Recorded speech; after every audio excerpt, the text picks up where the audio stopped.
हम जो टॉपिक पढ़ रहे हैं वो है राज्यपाल पढ़ रहे हैं। हमने देख लिया था कि जो राज्यपाल है ये राज्य सरकार के अंतर्गत आता है और हमारे भारतीय संविधान के भाग 6 में इसका उल्लेख है। अब इसके बारे में थोड़ा विस्तार से जान लेते हैं। जो राज्यपाल का पद है यह भारतीय संविधान में कनाडा से लिया गया है। ये सबसे पहला इंपॉर्टेंट क्वेश्चन बनता है कि भारतीय संविधान में राज्यपाल का पद किस देश से ग्रहण किया गया है।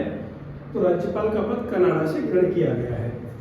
राज्यपाल से संबंधित पहला अनुच्छेद है अनुच्छेद 153, जिसमें लिखा हुआ है कि प्रत्येक राज्य का एक राज्यपाल होगा। अगर हम मूल संविधान की बात करें तो मूल संविधान में यही लिखा हुआ था कि प्रत्येक राज्य का एक राज्यपाल होगा, लेकिन 1956 में एक संविधान संशोधन होता है, 7वां संविधान संशोधन। 7वें संविधान संशोधन से प्रावधान किया गया था कि एक व्यक्ति 2 या 2 से अधिक राज्यों का 2 या 2 से अधिक राज्यों का भी राज्यपाल हो सकता है। मैंने आपको कल बताया था कि हमारे देश जब आजाद हुआ था उस समय 4 श्रेणी के राज्य थे, ABCD करके। 7वें संविधान संशोधन के तहत चारों श्रेणियों को समाप्त कर दिया गया था और केवल 2 प्रकार के राज्य रहे थे, एक तो राज्य और दूसरा केंद्र शासित प्रदेश। तो 7वें संविधान संशोधन में प्रावधान किया गया था कि एक ही व्यक्ति 2 या 2 से अधिक राज्यों का राज्यपाल हो सकता है। मैंने आपको ये चीज भी बताई थी कि राज्यपाल की जो नियुक्ति है वो है राष्ट्रपति के द्वारा की जाती है। अब आप ही बताइए, जो राष्ट्रपति नियुक्ति कर रहा है और जो राज्यपाल को वेतन है, राज्यपाल को वेतन जिस राज्य में राज्यपाल नियुक्त किया गया है उस राज्य की संचित निधि से, राज्य की संचित निधि से पूछा जाता है कि राज्यपाल को वेतन कहां से दिया जाता है। तो राज्यपाल का वेतन संबंधित राज्य की संचित निधि से दिया जाता है। अब यहाँ दिक्कत क्या है कि हमने किसी एक ही व्यक्ति को मान लो 2 राज्यों का राज्यपाल बना दिया, अब उसके लिए वेतन कौन देगा। तो ऐसी अगर स्थिति बनती है कि मान लो हमारे राजस्थान के राज्यपाल हरियाणा के राज्यपाल भी बना दिए जाते हैं, उस स्थिति में राष्ट्रपति महोदय निर्धारित करेंगे कि किस राज्य पर राज्यपाल का कितना वेतन भारित करना है। तो ये जिम्मेदारी राष्ट्रपति जी देखेंगे। तो अनुच्छेद 53 में इतना सा लिखा हुआ है कि प्रत्येक राज्य का एक राज्यपाल होगा और 7वें संविधान संशोधन से उसमें एड ऑन कर दिया, एक ही व्यक्ति को 2 या 2 से अधिक राज्यों का राज्यपाल बनाया जा सकता है। अगला देखते हैं। अगला है राज्यपाल से संबंधित अनुच्छेद 154। 154 में क्या लिखा हुआ है, राज्यपाल की कार्यपाल का शक्ति। राज्य की जो कार्यपाल का शक्ति है वो है राज्यपाल में निहित होगी, राज्यपाल में निहित होगी। इसको अच्छे से याद रखना है। जो राज्य की कार्यपाल का शक्ति है वो किस में निहित होगी, राज्यपाल में निहित होगी। लेकिन हम देखते हैं कि सब कार्य तो मुख्यमंत्री जी करते हैं, कार्य तो मंत्रिपरिषद करती है। उस स्थिति में मैं यहाँ स्पष्ट कर देता हूँ, जो पूरी बात लिखी हुई है 154 में, राज्य की जो कार्यपाल का शक्ति है वह राज्यपाल में निहित होगी और राज्यपाल कार्यपाल का शक्ति का प्रयोग स्वयं, या तो राज्यपाल कार्यपाल का शक्ति का प्रयोग स्वयं करेंगे या फिर स्वयं नहीं करेंगे तो अपने अधीनस्थ अधिकारियों के माध्यम से करेंगे। अधीनस्थ अधिकारी, इस अनुच्छेद में मुख्यमंत्री और मंत्रिपरिषद जैसे किसी शब्द का उल्लेख नहीं है। क्या लिखा हुआ सीधा सीधा, या तो कार्यपाल का शक्ति का प्रयोग राज्यपाल स्वयं करेंगे या फिर अपने अधीनस्थ अधिकारियों के माध्यम से करेंगे। अंडरस्टैंडिंग है कि राज्यपाल किसके माध्यम से कार्य कर रहा है, मुख्यमंत्री और मंत्रिपरिषद के माध्यम से। अगला अनुच्छेद हम 155। अनुच्छेद 155 में क्या लिखा हुआ है, राज्यपाल की नियुक्ति के संबंध में प्रावधान है। राज्यपाल की नियुक्ति,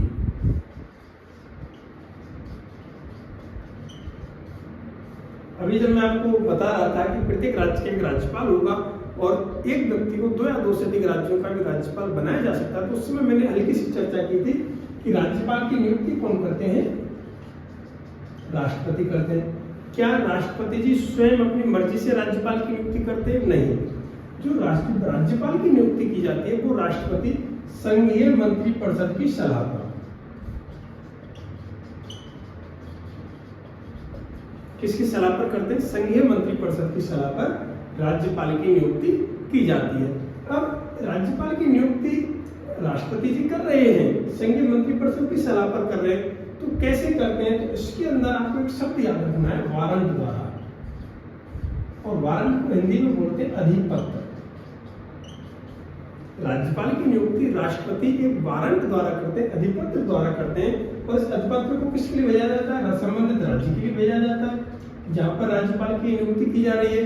और इस वारंट को राज्य के अंदर जो पढ़ने का कार्य करता है, वो पढ़ने का कार्य करते हैं मुख्य सचिव महोदय। संबंधित राज्य के मुख्य सचिव चीफ सेक्रेटरी महोदय वारंट को पढ़ते हैं, जो राष्ट्रपति ने संघीय मंत्रिपरिषद की सलाह पर जिस राज्यपाल को नियुक्त किया, उस वारंट को पढ़ने का कार्य किसके द्वारा किया गया? मुख्य सचिव के द्वारा किया जाता है। अब राज्यपाल की नियुक्ति में हमें याद रखना है, दो स्वस्थ परंपराएं हैं। ये संविधान में तो नहीं लिखी हुई है, लेकिन स्वस्थ परंपराएं क्या होती हैं? परंपरा सीधी सी बात है, अगर आपकी इच्छा है तो आप उनका पालन करें, अगर आप नहीं करना चाहते तो आपके ऊपर कोई दंड नहीं है। तो इस प्रकार से राज्यपाल की नियुक्ति में भी दो परंपराओं का पालन किया जाता है। पहला, जिस भी राज्य में राज्यपाल की नियुक्ति की जा रही है, उस राज्य के मुख्यमंत्री से परामर्श कर लिया जाए। अब ये संघीय मंत्रिपरिषद पर डिपेंड करता है, प्रधानमंत्री जी पर डिपेंड करता है कि वो संबंधित राज्य के मुख्यमंत्री से परामर्श करते हैं या नहीं करते हैं। करते हैं बहुत अच्छी बात है, स्वस्थ परंपरा का पालन होगा। नहीं करते हैं तो ऐसी कोई बंदिश नहीं है। दूसरी जो मुख्यतः बात ध्यान रखनी है, जिस भी व्यक्ति को राज्यपाल बनाया जा रहा है वह संबंधित राज्य का ना हो, संबंधित राज्य का ना हो। देखिए हमने जिस व्यक्ति को राज्यपाल बनाया, मान लीजिए हमारे जो राजस्थान के राज्यपाल हैं, अगर वो राजस्थान के ही मूल निवासी होंगे तो सीधी सी बात है, राज्यपाल और मुख्यमंत्री दोनों में टकराव पैदा हो सकता है। उससे बचने के लिए इन परंपराओं का पालन किया जाता है कि राज्यपाल को नियुक्त करना है तो मुख्यमंत्री जी से परामर्श कर लीजिए और वो संबंधित राज्य के व्यक्ति ना हो। अगर राज्यपाल महोदय से संबंधित हम अगला अनुच्छेद देखें तो अनुच्छेद आता है 156। अनुच्छेद 156 में राज्यपाल के कार्यकाल से संबंधित प्रावधान है। राज्यपाल का कार्यकाल, इसको आपको बहुत ध्यान से देखना है कि राज्यपाल के कार्यकाल में क्या आपको कंफ्यूजन होगा, एग्जाम में क्वेश्चन किसी भी प्रकार से आ जाता है। देखिए कार्यकाल है कितना? पहला तो है पद ग्रहण से 5 वर्ष, या फिर इसको ऐसे देखें, राज्यपाल राष्ट्रपति के प्रसाद पर्यंत पद धारण करते हैं।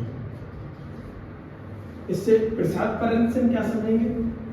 राष्ट्रपति जी की इच्छा पर डिपेंड करता है वह उस राज्यपाल को कितने समय तक उस राज्य में नियुक्त करके रखते हैं। कहो तो आज नियुक्त किया है, कल उनको दूसरे राज्य में ट्रांसफर कर दें, हो सकता है उसे त्यागपत्र मांग लें। तो राज्यपाल का जो कार्यकाल है वह राष्ट्रपति के प्रसाद पर्यंत रहता है। लेकिन फिर भी और जो दूसरी लाइन लिखी हुई है इस कार्यकाल में, वो लिखा हुआ है अपने पद ग्रहण से 5 वर्ष तक। फिर लिखा हुआ है पद ग्रहण से 5 वर्ष तक प्लस अपने उत्तराधिकारी द्वारा पद ग्रहण करने तक। मान लीजिए राज्यपाल को कार्य करते हुए उस पद पर 5 वर्ष हो गए, तो संविधान के अकॉर्डिंग वह पद ग्रहण से 5 वर्ष तक ही कार्य कर सकता था। लेकिन अभी उसका उत्तराधिकारी अपॉइंट नहीं हुआ है, तो उस स्थिति में जब तक कि नया राज्यपाल उस जगह पर ज्वाइन नहीं कर लेता है, पुराने वाले राज्यपाल अपने पद पर बने रहेंगे। दूसरा हम देखते हैं इनको हटाना। मान लो राज्यपाल को हटाना है तो राज्यपाल को पद से हटाने के संबंध में हमारा जो संविधान है वो मौन है। राज्यपाल को पद से हटाने के प्रावधानों का उल्लेख संविधान में कहीं भी नहीं है। जिस दिन मंत्रिपरिषद को लगता है कि हमें राज्यपाल को हटाना है, वो हटा सकती है। जिस दिन राष्ट्रपति महोदय को लगेगा कि अब राज्यपाल को हमें इस राज्य में नियुक्त नहीं करना है, अपने पद से इनको हटाना है, तो इनसे त्यागपत्र मांग सकते हैं। तो राष्ट्रपति के प्रसाद पर्यंत राज्यपाल अपना पद ग्रहण करते हैं। राज्यपाल से संबंधित अगला अनुच्छेद है अनुच्छेद 157। अनुच्छेद 157 में राज्यपाल पद की योग्यताओं का उल्लेख है। योग्यताओं को अगर हम संविधान की भाषा में देखें तो होती है अर्हताएं। राज्यपाल पद के लिए क्या अर्हता है, क्या योग्यता है, तो केवल हमारे संविधान, भारतीय संविधान में राज्यपाल पद हेतु केवल और केवल 2 योग्यताओं का उल्लेख किया गया है। पहली योग्यता भारत का नागरिक हो और दूसरी योग्यता 35 वर्ष की आयु पूर्ण कर चुका हो। क्वेश्चन कुछ भी आ सकता है, आपसे क्वेश्चन आ जाए मान लो कि निम्न में से राज्यपाल पद के लिए किस योग्यता का उल्लेख नहीं है, और लिखा हुआ आ जाए भारत का मूल नागरिक हो। ध्यान देना है, मूल नागरिक शब्द जैसा कोई भी प्रावधान भारतीय संविधान में केवल भारत का नागरिक होना ही पर्याप्त है। और दूसरी योग्यता होगी राज्यपाल 35 वर्ष की आयु पूर्ण कर चुका हो। अब आता है 158। अनुच्छेद 158 में क्या है, राज्यपाल की सेवा शर्तें। कि राज्यपाल से संबंधित जो सेवा शर्तें हैं उनका उल्लेख किस अनुच्छेद में है, अनुच्छेद 158 में। राज्यपाल से संबंधित क्या सेवा शर्तें हैं, एक बार उनको सुन ले, बहुत आसान है। दिक्कत क्या आएगी, योग्यता और शर्त, इन दोनों में आपको अंतर समझ लेना है। तो योग्यता केवल 2 है, भारत का नागरिक हो, 35 वर्ष की आयु पूरी कर चुका हो।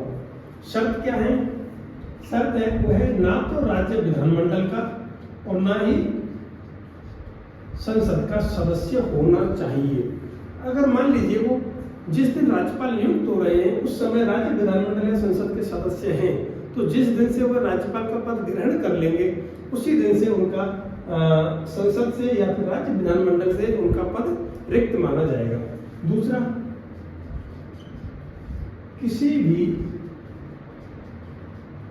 लाभ के पद पर ना हो। मान लो कोई वो ऐसे पद पर कार्य कर रहे हैं कि जो सरकार के माध्यम से कोई उसके लिए सेवा शुल्क ले रहे हो, तो वह पद लाभ का पद कहलाएगा। तो लाभ के पद पर राज्यपाल को नहीं होना चाहिए। तीसरा, जिस दिन व्यक्ति राज्यपाल बन जाएगा उसके वेतन भत्तों में अलाभकारी परिवर्तन ना हो।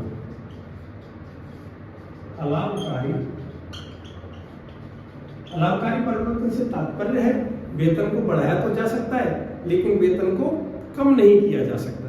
तो और अंतिम जो शर्त है वो क्या है, अपना जो शासकीय निवास है, शासकीय निवास, उसका निःशुल्क प्रयोग करेंगे। इसके लिए राज्यपाल महोदय को कोई भी किराया देने की आवश्यकता नहीं है, निःशुल्क उसका प्रयोग करेंगे। और राज्यपाल से संबंधित हम एक और अनुच्छेद देख लेते हैं आज की क्लास में, अनुच्छेद 159। अनुच्छेद 159 में राज्यपाल पद की शपथ का उल्लेख है। हमारे संवैधानिक जो 3 पदाधिकारी हैं ऐसे हैं जिनकी जो शपथ का उल्लेख है उनसे संबंधित अनुच्छेदों में, जैसे अभी तो हमने यहाँ देख लिया कि राज्यपाल का जो शपथ लेने का जो प्रावधान है वो किस अनुच्छेद में, अनुच्छेद 159 में। लेकिन 2 पदाधिकारी और हैं, एक तो जैसे हमारे राष्ट्रपति जी की जो शपथ का उल्लेख है वो अनुच्छेद 7 में है। एक हमारे पदाधिकारी है उपराष्ट्रपति।